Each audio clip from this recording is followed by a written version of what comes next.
Hello everyone, কেমন আছেন সবাই? আশা করি সবাই ভালো আছেন। আজকে আমরা যে বিষয়টি দেখব তা হচ্ছে যে কোনো ব্যক্তির করযোগ্য আয় যদি 2023-24 এবং 24-25-এর সমপরিমাণ হয়ে থাকে, তাহলে 24-25-এ এসে তার ট্যাক্স বাড়বে নাকি কমবে। আজকে আমরা সেই বিষয়টি ক্যালকুলেশনের মাধ্যমে দেখব। তো শুরু করা যাক। আমরা দেখতেছি 23-24-এ কোনো ব্যক্তি যদি এসে 5 লক্ষ টাকা আর্ন করেছিল, মানে তার করযোগ্য আয় যদি 5 লাখ টাকা হয়ে থাকে, তাহলে তার ট্যাক্স হয়েছিল হচ্ছে 10,000 টাকা। এবং 24-25-এও যদি সেই ব্যক্তির 5 লক্ষ টাকা করযোগ্য আয় হয়ে থাকে, তাহলেও তার ট্যাক্স 10,000 টাকা।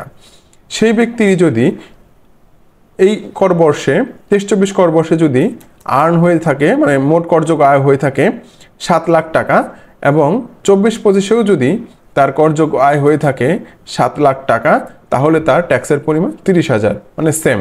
আমরা এখন একটু দেখি, এই ব্যক্তির যদি 7,50,000 টাকা যদি আর্ন হয়ে থাকে, তাহলে 24-25-এও যদি 7,50,000 টাকা আর্ন হয়ে থাকে, তাহলেও দেখবেন সেম। আমরা একটু ক্যালকুলেশন করে দেখি যে এবার যদি এই ব্যক্তির 7,51,000 টাকা আর্ন হয়, তাহলে কি হয়। 7,51,000 টাকা যদি আর্ন হয়, তাহলে তার ট্যাক্সের পরিমাণ দাঁড়াবে 35,100 টাকা। আর 24-25-এও যদি 7,51,000 টাকা আর্ন হয়, তাহলে তার ট্যাক্সের পরিমাণ দাঁড়াবে দেখেন 35,150 টাকা। তার মানে আপনার 7 লাখ টাকা, 7,50,000 টাকা হচ্ছে ব্রেক ইভেন পয়েন্ট। আচ্ছা, 7,50,000 হচ্ছে আপনার ব্রেক ইভেন পয়েন্ট। তার মানে যদি আপনার আয় 7,50,000 টাকা পর্যন্ত থাকে 23-24-এও এবং 24-25-এও, তাহলে দেখবেন আপনার দুইটাই ট্যাক্স সেম, মানে 7 লাখ টাকা পর্যন্ত সেম, 7.5 লাখ টাকা পর্যন্ত সেম। আপনার আয় যদি 7.5 লাখ টাকার যদি উপরে চলে যায়, তাহলে দেখবেন যে 24-25 আপনার ট্যাক্স কমতেছে, এবং এটা একটা পর্যায় পর্যন্ত যে থামবে, তারপরে আবার 24-25-এ বেড়ে যাবে। আচ্ছা, আমরা একটু দেখি যে কত হয় সেটা। আমরা যদি দেখি 10 লাখ টাকা, যদি দেখি 10 লাখ টাকায় আমাদের 23-24-এ 10 লাখ টাকা আমাদের 23-24-এ ট্যাক্সের পরিমাণ হচ্ছে 72,500 টাকা।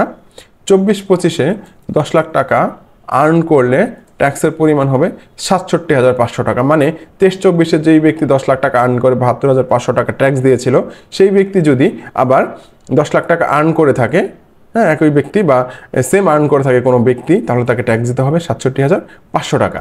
আচ্ছা, কোনো ব্যক্তি যদি 30 লাখ টাকা আর্ন করে থাকে, আমরা একটু বেশিতে যাচ্ছি, 30 লাখ টাকা আর্ন করে থাকে, তাহলে তার ট্যাক্সের পরিমাণ হবে 5,32,500 টাকা। আবার কোনো ব্যক্তি যদি 24-25-এ এসে 30 লাখ টাকা আর্ন করে, তাহলে তার ট্যাক্সের পরিমাণ দাঁড়াবে 5,07,500 টাকা। আপনারা খেয়াল করে দেখেন, 23-24-এর চেয়ে কিন্তু 24-25-এর ট্যাক্স কম আসতেছে। আমরা দেখি, কোনো ব্যক্তি যদি 40 লক্ষ টাকা আর্ন করে থাকে, তাহলে তার ট্যাক্সের পরিমাণ হবে 7,82,500 টাকা।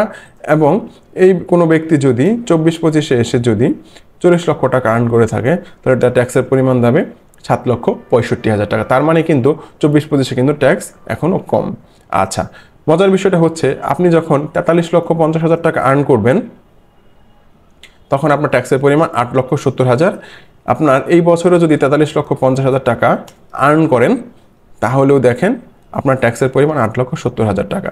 আপনি যখন 43,51,000 টাকা আর্ন করলেন, 43,51,000 টাকা এই বছর আর্ন করলেন, তখন দেখেন ট্যাক্স চেঞ্জ হয়ে গেছে। গত বছর ছিল 8,70,250 টাকা, এই বছর হয়ে গেছে 8,70,300 টাকা। তার মানে হচ্ছে আপনার ইনকাম যদি 0 থেকে 7 লাখ টাকা পর্যন্ত, 7.5 লাখ টাকা পর্যন্ত হয়ে থাকে, তাহলে আপনার ট্যাক্স সেম। আপনি সেই ব্যক্তিটা যদি আবার আপনার ইনকাম 43,50,000 টাকা পর্যন্ত হয়ে থাকে, 7.5 লাখ থেকে 43,50,000 টাকা, তাহলে আপনার 23-24-এর চেয়ে 24-25-এর ট্যাক্স কম আসবে। আবার যদি আপনার 43,50,000 টাকার উপরে চলে আসেন, তাহলে কিন্তু আপনার 23-24-এর চেয়ে 24-25-এর ট্যাক্সটা বেশি আসবে। আমরা ধরলাম 45 লক্ষ টাকা।